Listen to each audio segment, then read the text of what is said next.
Guys, it's going to be another incredible night. I so love doing this show because I get to meet so many interesting people, and we will bring my guest, Brandie Allen, on shortly. But just a little things about I want to jump in because we're running a little bit short on time here.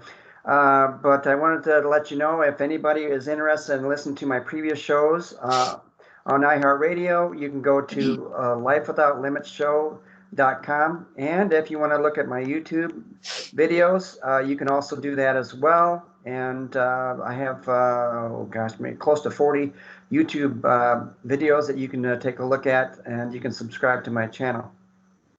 And also, if you're interested in being a sponsor on my show, you're more than welcome to email me at my website and my email address is lifewithoutlimitshow@gmail.com.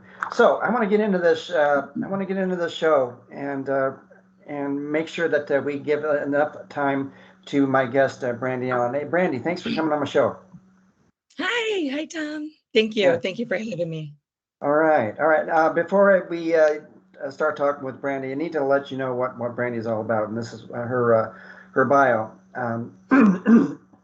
After successfully making it through some difficult life experiences, she decided to go back to college in her 40s and earn her master's degree in mental health program. But Brandie still felt there was so much she was missing in terms of how she can help people feel better. And after an appalling experience in the mental health field, which we are going to get into, she was still on the search for a more complete understanding of personal development. And 9 months after completing her first master's degree, Brandie enrolled in a second master's program in consciousness and transformative studies. That's a hard word. And one of only a handful in the world. And this was the piece that she was missing. And again, we're going to go over that. And she's also a personal development coach and author of The Power of Self-Mastery, Changing Your Life Through Discovery, Exploration, and Transformation. So again, thanks for coming on my show, Brandie. I appreciate it. Thank you. Now, if you've listened to my show, any of you listen to my show, I like to go back to someone's childhood and go for different things and even their teenage years. But this is not going to be that kind of show because Brandie's basic life started after her 40s. So we're going to jump right in and we're going to talk about that. Now, uh, you've experienced some discouraging events in your life, right? Yeah. Through your adulthood and everything. And I don't want to get into all of it, but basically, you had to try to transform yourself. How difficult was that to step out of your comfort zone? Yeah. Well, it was about 11 years ago. I went through a high conflict divorce, and it just I thought I was going to get divorced and just get divorced and do the next thing. And it didn't go that way. It kind of brought me to my knees, and I was just desperate. It lasted about 5 years, the hard stuff. And I was just desperate to feel better. And I was ready to do anything. So I just started flying through the personal development books and just applying it to my situation because there was constantly stuff coming at me. So I applied it to my situation and it started working. And I was like, okay. And gradually I started feeling better. And once I got through some of the cobwebs, I could kind of see clearly enough to where I'm like, what do I want to do with my life? What's my life's purpose? All those fun questions that you ask yourself. And I decided to go back to school and I got my social work degree, master's in social work, in order with the intention of being a therapist, which is really what I wanted to do my whole life. And by the end of the education, I was like, I something's missing. I still had that desire. Now I have the degree. Um, but it just felt like something was missing. So it wasn't that fulfillment that I thought I would get after doing all that work. Now, here's the interesting thing is because when we talked yesterday, you said you read in a year 60 to 70 self help books and things like this. And at the same time, Yeah. you're going to school, and it's like a conflict of contrarian views of different what you think should be basically taught in schools versus all the stuff you read. And how did you manage to figure out what was the most important? I think I kept waiting for it. I didn't know what a master's program looked like for therapists, and I think that I was just waiting for it because my life completely transformed, and I did that without medication, without therapists, and I just did it reading these books, and I just resonated so much with that. I think I was just waiting for it. Every class, they're gonna fill me in here, but instead what they focused on was diagnosis and labels and what is it? I guess we have to know the diagnosis, we have to know what the label is, but what is a diagnosis? It's a group of 5 symptoms or whatever number of symptoms that they call something, which is the label. And so really it just should be for between professionals to explain quickly what's going on with a client. But that was a lot of the focus in the program. So I really didn't think I knew I needed to know the information that was taught, Mhm. but it was such a small fraction of what I needed to be taught. And that I didn't find out until I kept searching. I kept searching. I knew there was a neuroscience factor to behavior change and our neural patterns. None of that was taught. I knew there was the unconscious piece, the subconscious. None of that was taught. I purposely and intentionally put myself into a field practicum where I did get subconscious training for 9 months straight. So it's basically like I had to piece together my education in order to get the whole picture. I got to ask you. And I got to ask you those because you know, knowing talking with you, you read all these books and everything. Were you the kind of student who said, "No, professor, this is the way this should be done"? Did you do that? no, because I didn't feel that. Yeah. Because they teach about 10% of what needs to be taught. They teach the cognitive piece that we know that we could see. And I needed to know that stuff. So what they were teaching me was correct. It just wasn't the whole picture. All But right. no, I didn't really. I mean, I'm sure there were times where I challenged them, but I wasn't that person. Yeah. All right. That's fine. I would have been that kind of person. I would dug my heels in. But the thing is, Brandy, you decided to become a therapist anyway. And yesterday when we talked, you talked about your first job, and I let my audience know specifically what happened on that first job. So this is literally my very first job as a crisis counselor. It was a telehealth position. It was in the middle of COVID. And so we would field calls like fed through the suicide hotline and other hotlines, people just looking for resources, people looking for, where they can go to an outpatient program, things like that. And so my very first call after a 3-week training, it came in as a chat box. That was one of their options. And so this person came through and she was suicidal. And so I started de-escalating the situation, make sure that she was safe in that moment. And and just so you know, when you have somebody that's suicidal, it's a whole other set of protocol, obviously. And there's about 100 to 150 questions that you have to ask that person, all while de-escalating, trying to sound empathetic, trying to give them something of value back, but following the protocol, because if you don't follow the protocol on a continual basis, you'll be fired. So it's this dance that literally my first call, first day.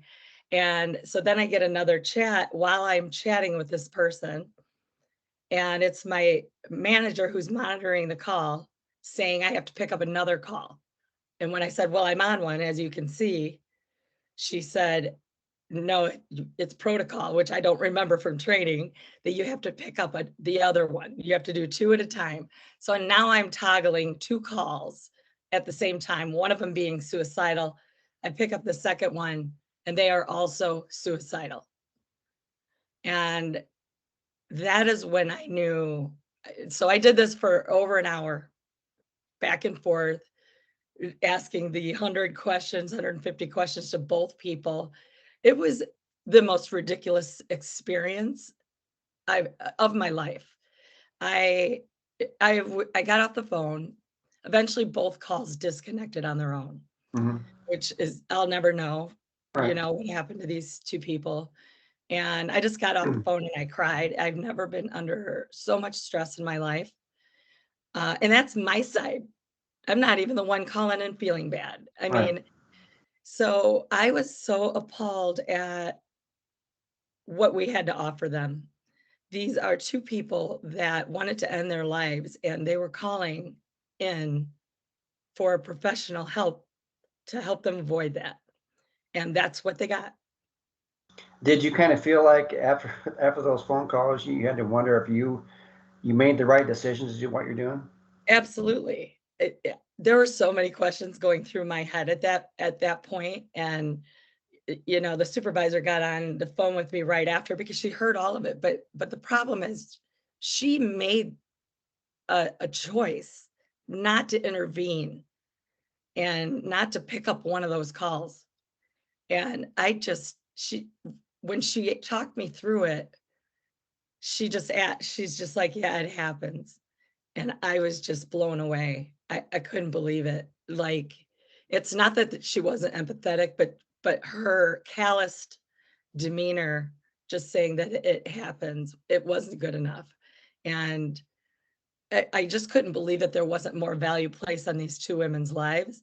And I knew that I wanted to help a lot of people in my career, and I knew that I could not do it like that. So the obvious question is how long did you stay with that job? I think I stayed another like 6 weeks or something like Oh that. my But the word. whole time I was not there.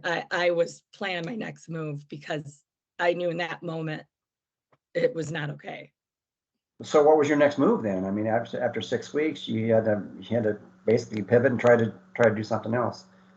Yeah, well, there was a little bit of overlap, and I was working still part-time for a job that I had had for 10 years. And so that actually ended. So I had a little bit of time there, and then I just started writing a book.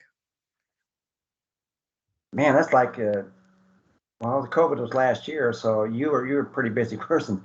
Yeah, So, definitely. with this book though, I mean, with all the with you learning more about the power of self mastery, what did you go up personal experience or by what you read or what you were taught? In the book. Yeah. It's kind of a combination of my mental health education, a lot of what I did myself, from reading books and changing my own life. It's the neuroscience piece that you have to have that I kind of chased, and it's all about the unconscious, the subconscious piece as well. So I combined it all into basically giving people the education in this book that I didn't get in my master's program. Hmm. And so I tried to give them the whole picture, and that was the whole idea of the book. It's not a book about me.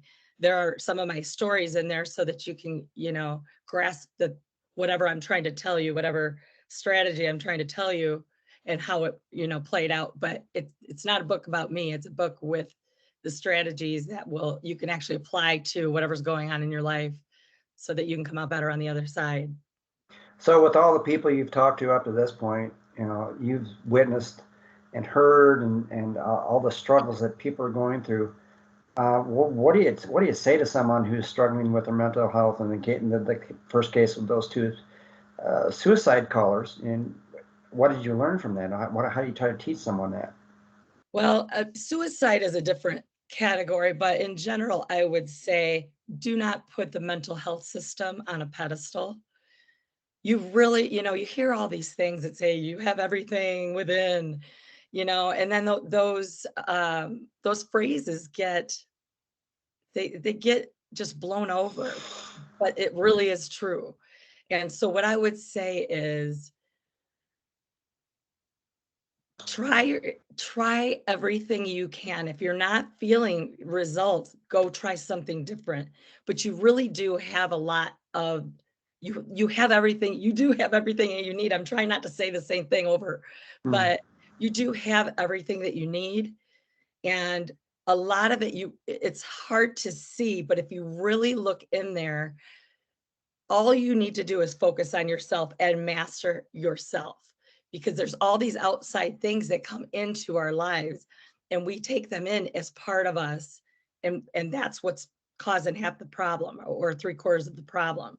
And we don't even know we're identifying with our past because we think cognitively, we're like, we don't want this to be, we want it to be over. That's what we want. We don't want to be a product of our abuse. We don't, of course, we don't want that. Yet we're still hanging on to it. And so that gets a little, it gets a little intricate in there, but it's true. And it happened with me. I mean, I remember a day not that long ago that I realized I was hanging on to this last piece of what I went through. And it was interesting because when I had that realization, I just cried. Like it was like this release of something I had no clue I was holding on to. And so I just really look at your situation backward, forward, upside down, and go through it and go through it and use the strategies in the book, and you'll find that you have what you need. And again, the name of the book is The Power of Self-Mastery, Changing Your Life Through Discovery, Exploration, and Transformation. I got to ask this question because I always wonder about this, because I have a different view about happiness, okay? Trying to find happiness, it seems like an elusive thing for a lot of people because they look in different directions and they had to take this myopic view about what they think happiness should be. So how do you tell someone who is living a life of tragedy and trauma and all this sort of stuff, and they can't find happiness in anything that they do? I keep looking because it's there. It is available to every single person, no matter what. There are, if it's trauma, because trauma obviously is very hard, and I've studied a lot of trauma. There is a great expert, Gabor Mate. I would follow him if you have trauma, because those are obviously the more difficult.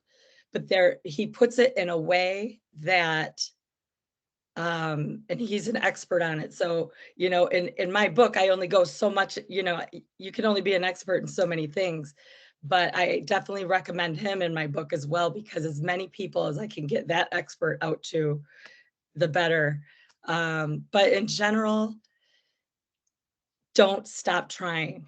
Keep it, and I don't mean keep trying the same things till it works. Keep trying something different. Go holistic. I hear a lot of people in therapy for 20 years and they love their therapist, but is your life getting better? Because there's a lot of great therapists with good intentions, but there's a lot of room for error with therapy, even because just like you've heard hurt people, hurt people help people. Mm-hmm. So you have countertransference issues, you have transference issues, and those are just a natural course of therapy. So it's not a therapist's fault. You could have the best therapist in the world, and it's just a natural piece. So if you've got a therapist who had huge issues with her mother and you come in and you remind her of her mother, how's that going to go?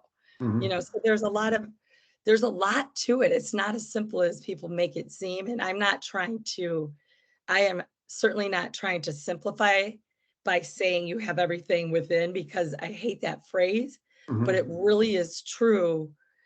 If you looking, Mm-hmm. keep looking in different ways. And if you pick up a book and it's not resonating with you, including mine, drop it, give it time, give it a chance, but drop it, get another one. The answers are out there, and the people that have been through similar things can help you. Now, there's one answer that you explored and you are still exploring, and I find this part of what we're going to be talking about is fascinating. It's called for hypnoanalysis. Can you tell my audience here when you first got introduced to, particularly about the situation with your early childhood? Okay, so I signed up for a course. I had had extensive training in the unconscious, and when that ended, I wanted more and I wanted to hone my skills. So I signed up for a course that was specifically for doctors, licensed doctors, and other practitioners like therapists who were looking to take this course to see if they wanted to add this modality to their current practice. So it's medical hypnoanalysis is the actual practice itself. So I signed up for the course because I had been enrolled in a master's program and had been trained already for 9 months. I had more knowledge than the doctors because the doctors were just learning about it. So they allowed me into the course because of that. And it was just a 2-day course, so we could do regressions where you would put somebody in hypnosis, regress them to an earlier time in their life. And what the idea is to get to the root cause.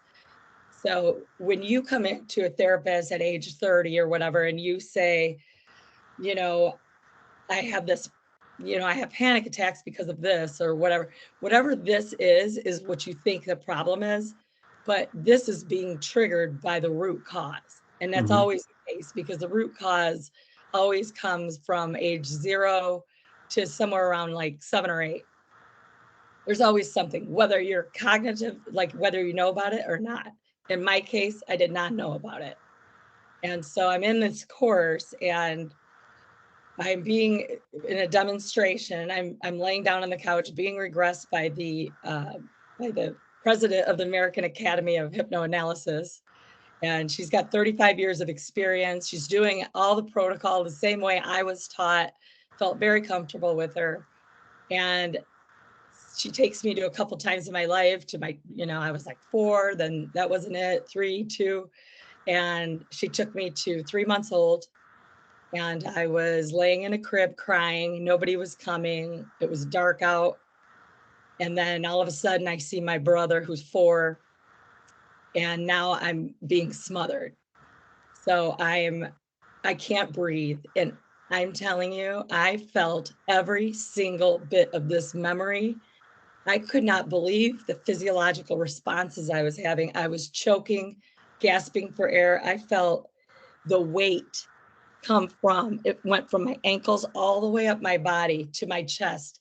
And I was just like, oh, like you would if you were dying. I thought I was going to die. And there was probably about 12 to 15 people sitting there observing me, which I didn't even care because there's zero ego involved in this situation, And basically I went through that. I dissociated from my body.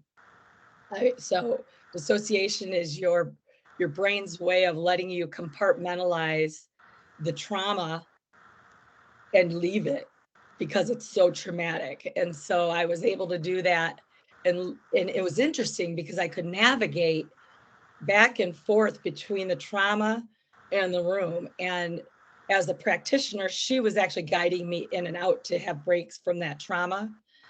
And as a side note, somebody had traveled a long way with a little lap dog, and it saw me in distress on the couch and jumped up and jumped in between my calves. But what I thought was interesting too is the practitioner knew that I was feeling the weight, that heavy, heavy weight. So she had the inclination to take the dog and lift it off. And I thought that was such a professional, I thought that was just an amazing insight that she had.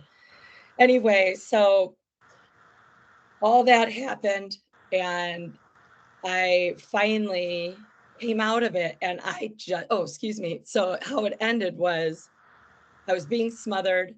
Then I saw in the hallway, I saw my dad standing in the hallway of the door. So the room was dark, but the hallway was lit.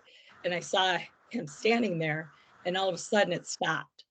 And so it didn't look like he knew what my brother was doing, but it looked like his presence stopped my brother. And so that's why I'm sitting here with you today. Did you ever, because after all this happened, did you ever go to your brother and say, look, this is what you did to me? Did you ever tell him that? It took me a long time, but it's in the book. And right before, obviously there's no ill will toward him. He was 4. Yeah. And it honestly made me think of SIDS in a different way because, it's funny how our society tries to make up things, or even our science, when they can't explain something, they give it a syndrome. And that's what SIDS is. And I don't think that this situation could be very rare. I mean, you have an unsupervised child who's 4, you have a crying baby, new baby in the house getting all the attention. It's annoying as an adult when a baby keeps crying. Yeah. So how is that so rare? But anyway, so I didn't obviously, but I did have to mention that it was in my book Mm. before it went to print. And, he took it fine. And, we were both just laughing about it. And Now, I just the told him thing I'd get that, him back.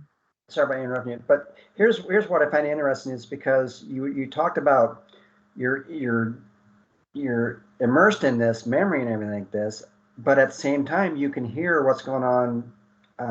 So there's always this misconception that when you're you see this on TV and movies and all this sort of stuff, when you're in a hypnotic state, everything else shut out. You don't hear anything else going on, except from the voice of the person who's talking to you. So what's that misconception? How does it actually work? That was really interesting because I am also a certified hypnotherapist too as a result of my training. And so I had taken clients back a bunch of times. I had not ever experienced from the practitioner side my client going through a trauma. I had taken him back to very early infant stages and seen them making sucking noises and things like that. So I had seen that, but I hadn't experienced how your brain really lets you switch. I mean, the Panera guy, because I don't know how long this lasted because you lose all time in a hypnosis, but we must have went over the time because the Panera guy knocked on the door when we were in the middle of it. And I remembered that. And I remember choosing to go into the dissociation as opposed to like, I don't want to go back to that trauma, because when you by re-experiencing the trauma, you're able to release it. And that I did as well when it ended. But no, it's not a mind control. It's not any, there's all those stage shows and they give it a bad rap because Mm. it's really like an intense meditation, honestly, to put it simply. It's just a super laser focused, you're at a brainwave state that allows you to retrieve things.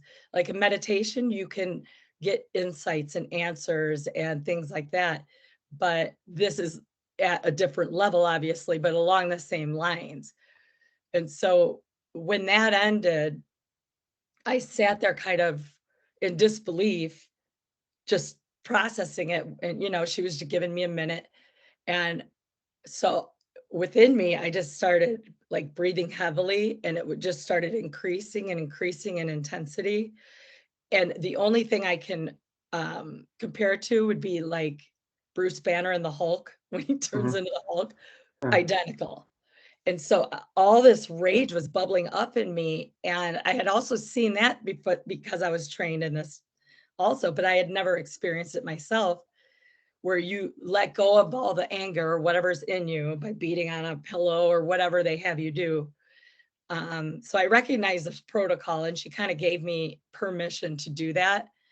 And in my mind, I even remember thinking, well, you're here, you're doing this, let this out of you because this stuff gets stored in your body and turns into cancer. I mean, that's what happens.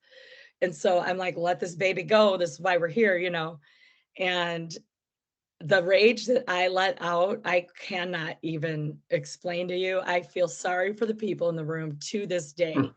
And I wonder if they ever added this because it had to be very difficult to watch.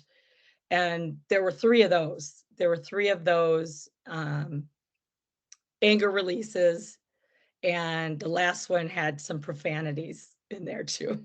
And they didn't record it? I'm so mad. I wish I had it. I really wish I Yeah. had that recorded. Now the thing, what I want to find out about this because when someone goes like in your situation, went back to 3 months old, and you came out of it and everything, it might be a physical thing that you remember, but obviously this is more emotional thing because it must have traveled through your entire life for decades. This particular instance that it affected you emotionally for all the different things in your life. Is that what they came up with? Absolutely. So what I discovered through this was I always had security issues and control issues, not in the way that I'm trying to control somebody, but I have like big reactions when someone tries to control me. Mm-hmm. And whenever I'm in a situation. So I've had some big reactions to that. And so now I can tie it all together to see, and it's that awareness that helps. That's what helps the situation. But now keep in mind all these situations where, throughout my marriage, like putting every argument, throwing that under the rug and not saying anything. And all this was held inside me. And so it wasn't rage just from that baby in the crib. It was rage from everything that happened, like throughout my marriage, throughout my divorce, all these things where I never said anything because I was just this, I don't know, I just never said anything and I kept it all in. And so what came out that day was a plethora of things. Yeah. But yeah, it was all tied to control.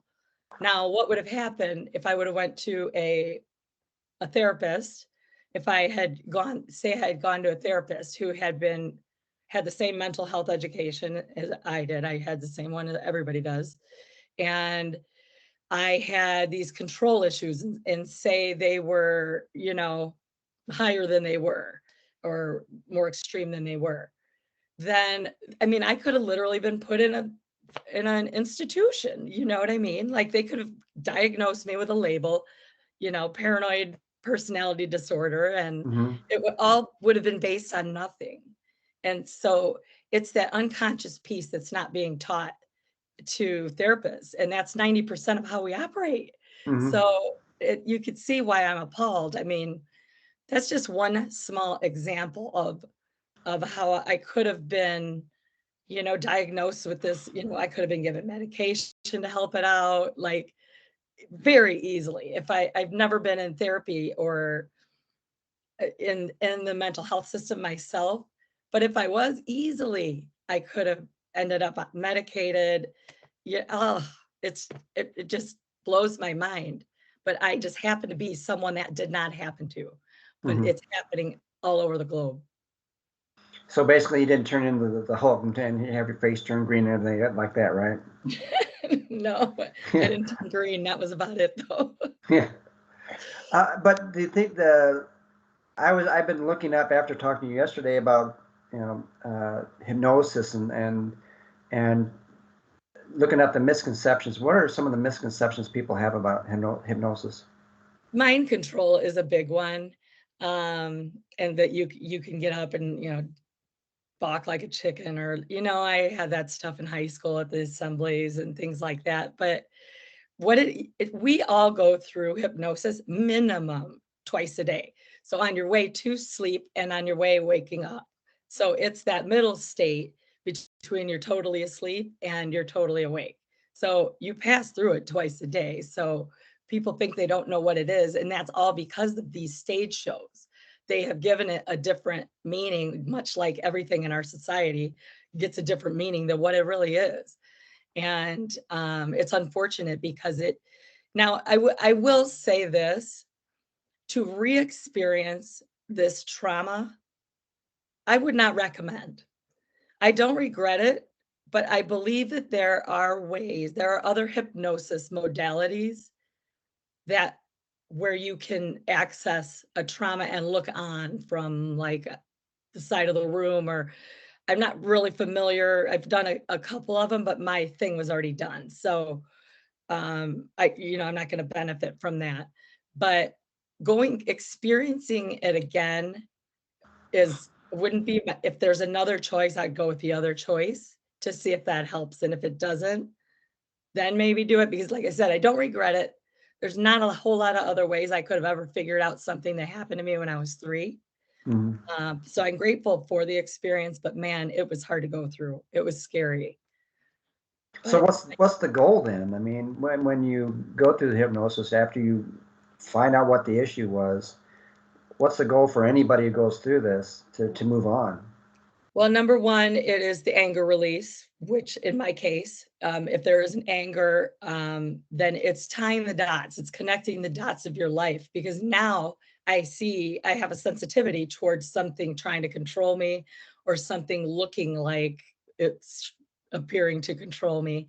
And so I have an awareness. So now I have this awareness that it's not this person or this whatever. it's that situation. So then I could slow down and take my time and know it's not them. So I'm not triggered by somebody trying to control me. If it was somebody trying to control me, then I'd deal with it in a normal way.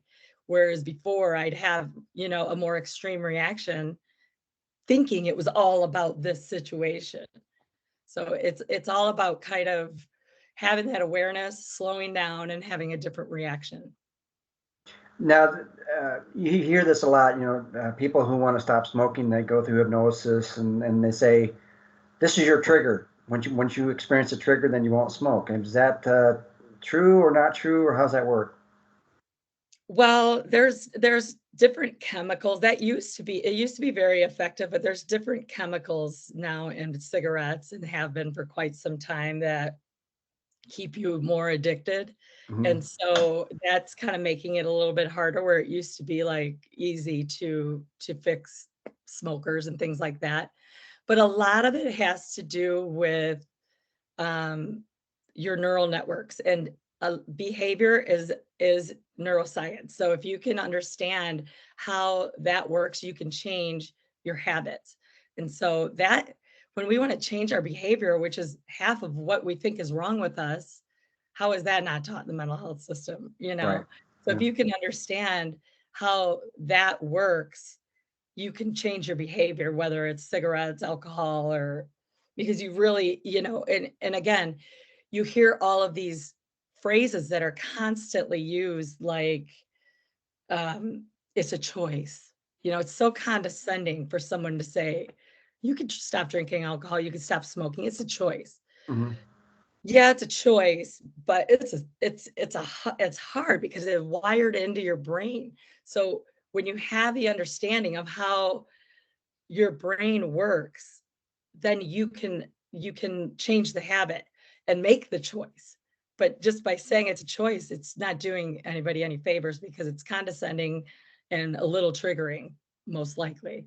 I actually saw something on TV last week about some guy he was an addict, drug addict, and he's an alcoholic. And he went through this experimental thing where they actually stuck a probe down his head into the brain, somewhere in the brain that's like a pacemaker type thing. Hmm. And it's like I can't think of the dopamine. It talked about dopamine.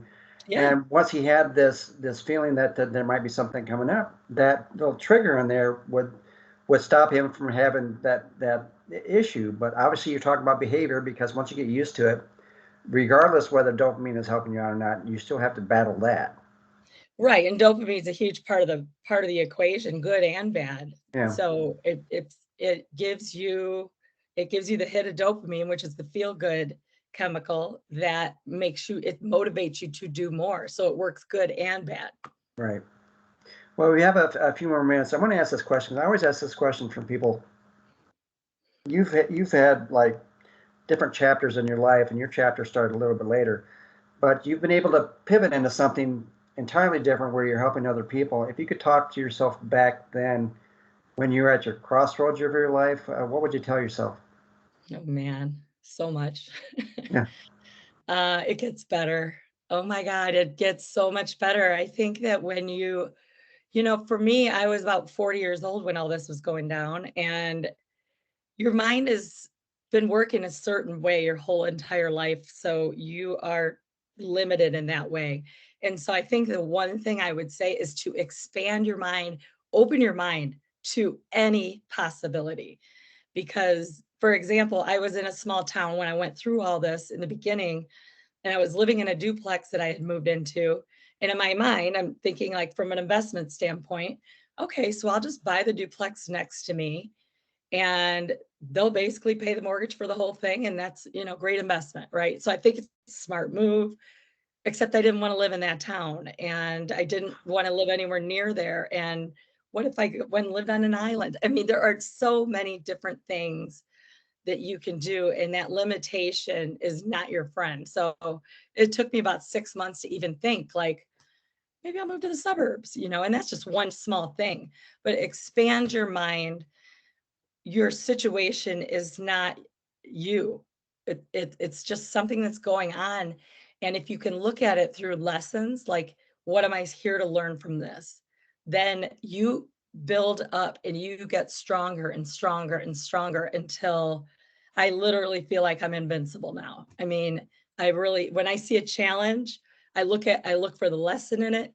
If I run across a challenging person, I know that's about me.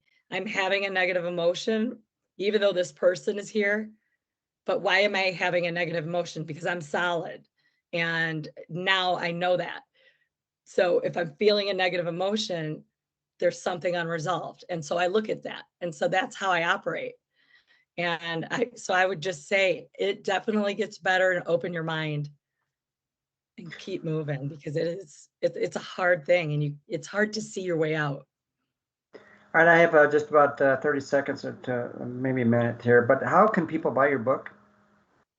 Okay, you can get it on my website. It technically says for pre-sale right now, but it will be globally distributed within probably about 2 weeks.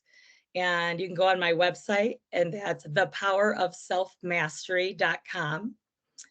Again, that's thepowerofselfmastery.com. It's also under my name, brandieallen.com. So you could go on there, and they're literally at the printer, and I'm waiting for them to be shipped within a few days here. That's exciting. I remember when I got my first book out, it was like, come on, man, when does it finally kind of come out? When it does, then the floodgates open. So be prepared. Be prepared, Brandie. Oh, wow.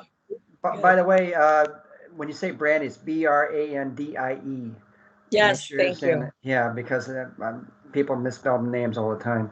And Yep. and of course, I butcher names all the time when I try to I try to do people. So, Brandie, thanks so much. This has been a fascinating conversation with you. I am so grateful that Thank you we so were much. able to connect. You know, we talked. It seemed like months ago, and that's why I wanted to connect yesterday. So, and make Yeah, sure that glad we made it happen. yeah. So we're good. So you I know you're going to be helping a lot of people with what you talked about. So thanks again. And for everyone who's ever listened to my show, this is how I like to end it. I want everyone to smile infectiously, laugh genuinely, love unconditionally, live courageously. I believe in all of you. Have a great week.